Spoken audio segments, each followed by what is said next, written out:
Family abandoned me because sis blames me for her divorce. Years later, I get an email out of nowhere explaining me everything with proof. So I ruined her life with it. Almost 7 years ago, my family cut me out of their lives and kicked me out of the house.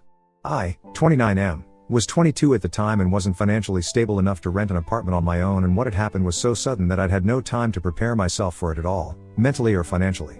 The reason behind all of this was my sister. My sister, Hannah, 37F, and I have never been close because of the significant age gap between us. She got married to her boyfriend, Pete, 39M, of 3 years when she was 27, and they were married for 3 years. They got divorced 3 years into their marriage because Hannah had accused Pete of having an affair with one of my friends.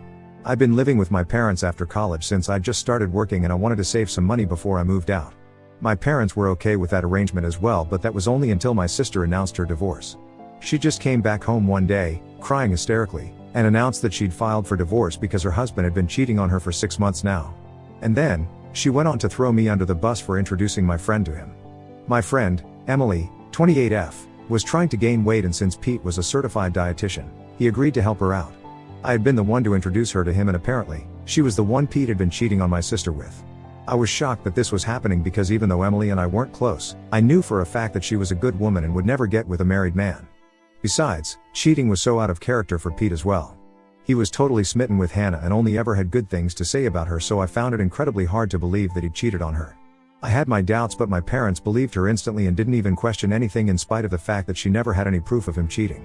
They just took her word for it, but I'm not gonna hold that against them since they would choose their own daughter over their son-in-law, regardless of who was right.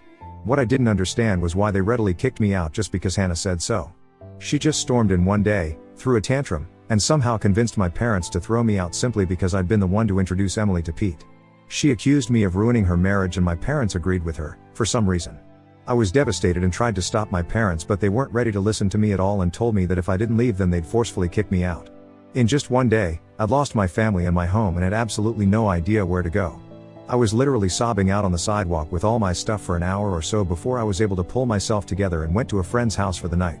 I tried contacting them every single day for the next few days but didn't have any luck. My friend was kind enough to let me live at his place until I was able to find an apartment for myself.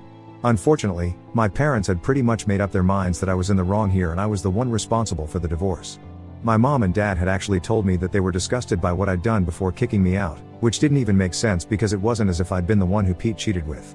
They'd blocked my number so I couldn't get through to them at all, and when I tried to visit them, my mom threatened to call the cops on me if I didn't leave. So after that, I finally realized that they were serious about this and actually did blame me for whatever had happened.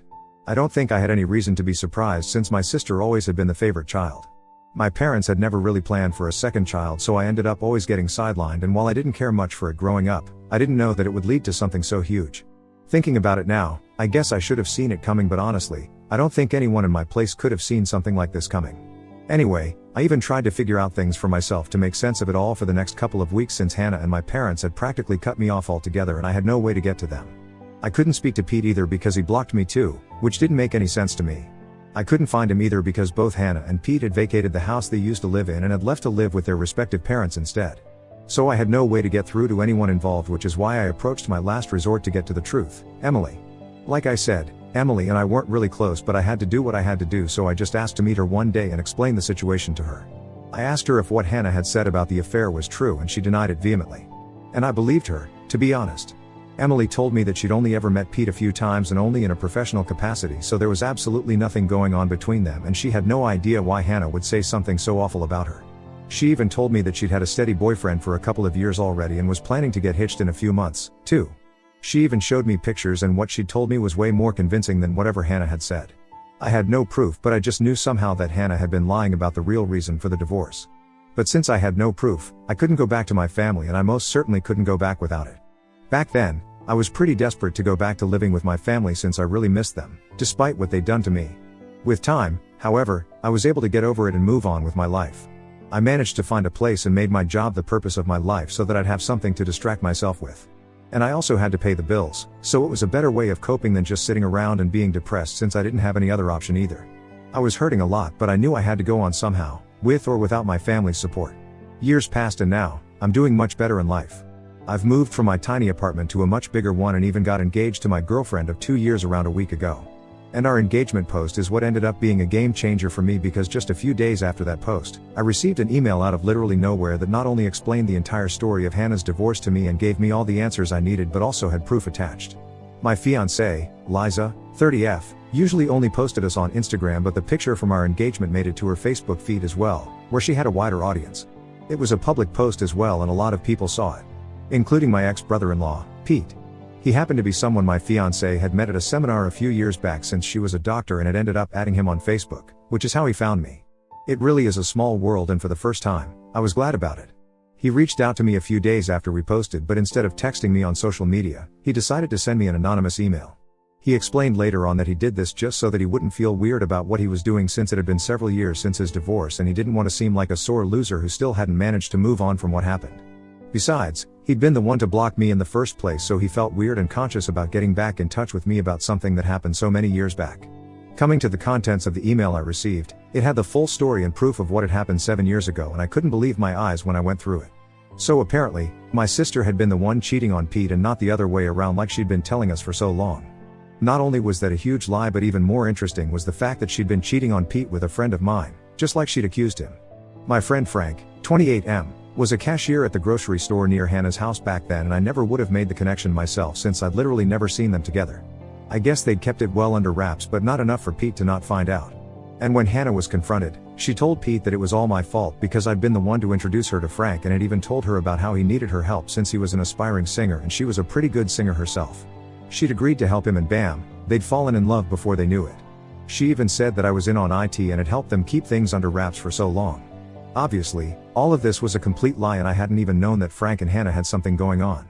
He was outraged when he found out and ended up blocking my entire family, which he admits now was kind of stupid on his part, but he was so angry that he hadn't given his actions much thought. Of course, he told me all of that in person, since the email itself was meant to be as impersonal as possible, as he didn't want it to be traced back to him, but I did figure it out. The proof that he'd attached were a bunch of screenshots of emails between my sister and Frank where they were discussing how easy it is to fool Pete, and were full of confessions of love and plans for where they were going to meet next. There was no way she could deny any of this, because she'd even signed off in the emails with her middle name, which not many people are aware of. I had her dead to rights. I figured out that it must have been Pete who'd sent me this email after I combed through Liza's Facebook friends, because my gut feeling told me that this definitely had something to do with social media, and when I was finally able to find Pete in her list, I got in touch with him. We decided to meet a few days ago, and he told me that he'd found out about what Hannah had told her family from Emily, who'd met him a couple of years back. I told her to keep my side of the story a secret, and I was kicking myself for it when I realized that if I hadn't said that, she probably would have told Pete about it, and I would have been able to prove my innocence ages ago. Anyway, they'd run into each other a couple of years ago, and she'd ended up asking him about the divorce, so they got to talking, and finally, he'd also learned what Hannah had told us. He confessed that he'd wanted to talk to me about it and tell me the truth, but didn't because he felt weird. I swear, if Pete wasn't so easily embarrassed, my life would have been a lot easier to deal with. I did forgive him though, since I needed his help to absolutely destroy my sister, and I knew he'd be on board with it as well. Hannah had definitely been lying to my parents so she'd have financial support during her divorce, and had even thrown me under the bus for good measure because she'd known that one conversation with Emily and I'd know the truth. I couldn't wrap my head around the fact that someone, especially someone who was related to me by blood, could be this selfish. I'm sure she'd never bothered to set the record straight either, and my parents had just lapped up whatever lies she'd been feeding them during her divorce. She'd known that if the truth about her being the cheater had been revealed to our parents, she would have been in big trouble, and she just couldn't risk that. Well, too bad, but it was finally out now, and I was going to use it to ruin her life just like she'd ruined mine all those years ago. I didn't know if my family lived in the same house since I hadn't visited them for 7 years, but as luck would have it, they hadn't moved. I confirmed with an old neighbor of mine before showing up, and was glad to learn that Hannah was still living with them as well. That wasn't very surprising to me, because Hannah always had been a couch potato and hated doing any work herself, so if she had the option of living with her aging parents and making them do all the chores for her, she'd definitely do it. Anyway, 2 days back, Pete and I just showed up without warning at their house. My mom opened the door, and we barely even gave her any time to register what was happening before we walked in. My dad and Hannah were also present in the living room, and we were one happy family again, but not for long, since their expressions soured just as soon as we entered. My dad began to threaten us immediately and said that he'd call the cops if we didn't get the hell out of his house, and I shot right back, saying that he was free to do whatever he wanted to, but only after he'd read the documents that we were about to show them. My parents looked incredibly confused, but Hannah looked like she was gonna barf and excused herself so that she could go to her room. I thought she was trying to escape, but there was no point in doing so anyway. Pete went on to show the divorce documents and the screenshots of Hannah and Frank's emails while I explained the real story. Pete also told my parents how Hannah had to give up our family heirloom, my grandmother's diamond ring, in the settlement because she couldn't afford to pay him the money since she's a high school teacher, so she had to sell the ring instead. My parents were already horrified by what we'd told them, and that was just the cherry on top. We watched the drama unfold as my dad demanded an explanation from Hannah for all that had happened, and when she still tried to lie and cover up the truth despite all the evidence against her, my dad promptly kicked her out. He packed her stuff for her and handed over the bags to her, then told us all to get the hell out of their house. I didn't need to be told twice and left with Pete while my sister begged and pleaded with my parents to let her back in just like I had, all those years ago. This was karma at its best, and I couldn't be happier about it. It's been a couple of days since then, and my sister showed up at my place a few hours ago, demanding that I make things right with my parents immediately. I didn't even know how she found me, but I told her that I didn't owe her anything anymore. She'd ruined my life once, so I repaid her the favor and we were now fair and square. I guess she really had no pride left, because as soon as I said that, she started sobbing and accusing me of being a monster. I didn't care much for her drama, though, and shut the door while she continued to sob relentlessly. I just put my headphones on and listened to music while Liza, my fiancée, worked in her study so neither of us would be disturbed. After a while, Hannah finally left us alone, but she'd left a message with a marker on my door to remind me that I was nothing but a revengeful monster. I don't see anything wrong with what I did, very frankly, and don't feel sorry in the least, but Hannah seems pretty convinced that I'm the villain here, somehow. I just did to her what she'd done to me several years ago, except that I told the truth while she did nothing except lie and throw me under the bus. So what do you guys think? Ida for ruining my sister's life and getting her kicked out 7 years after she accused me of causing her divorce? Update 1. So, Hannah has still been bothering me even though a whole week has passed since she got kicked out. I had to threaten her with the fear of cops when she called me for the 14th time today, and only then did she stop. I don't even know how she managed to find my phone number and address, but I'm least interested in that right now. Hannah's trying to make me feel sympathetic towards her because I guess a school teacher's salary isn't enough for her to live on, but I don't think that's true, and she's just upset that she has to look for a place and pay for her own rent, electricity, and groceries now that our parents have kicked her out, so I don't feel too sorry for her. And in case you guys were wondering, yes, I did block her number several times, but I guess she's making her friends add me to conference calls, so there's no point. As for my parents, they're just as bad, if not worse than Hannah. They found me on Facebook and saw the post about my engagement as well. So now, they want to be part of my life once more and even express their desire to attend my wedding. They haven't apologized yet, but for some reason, they expect me to just invite them to my wedding, which is supposed to be a really important day for me.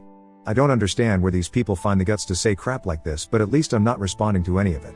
Liza and I have had a field day reading their texts because there's really just no way there for real right now. It's all just really sad for them. Update 2. Hannah showed up at my house yet again after I threatened to report her for harassment yesterday. I was about to leave for work, but she stopped me by throwing herself across the hood of my car and refused to budge until I spoke to her.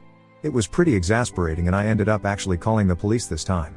They took her away while she screamed and cried and tried her best to show me as the bad guy here, but unfortunately, nobody was buying her sad girl act here.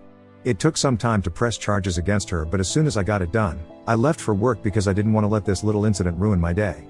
I was sure my parents would bail her out anyway since she was their favorite, and I turned out to be right as well.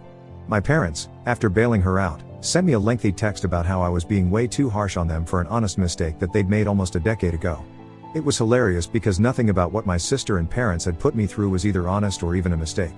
They knew what they were doing and were definitely aware of how cruel they were, but that didn't stop them from throwing me out onto the street in spite of knowing that I had no other place to go.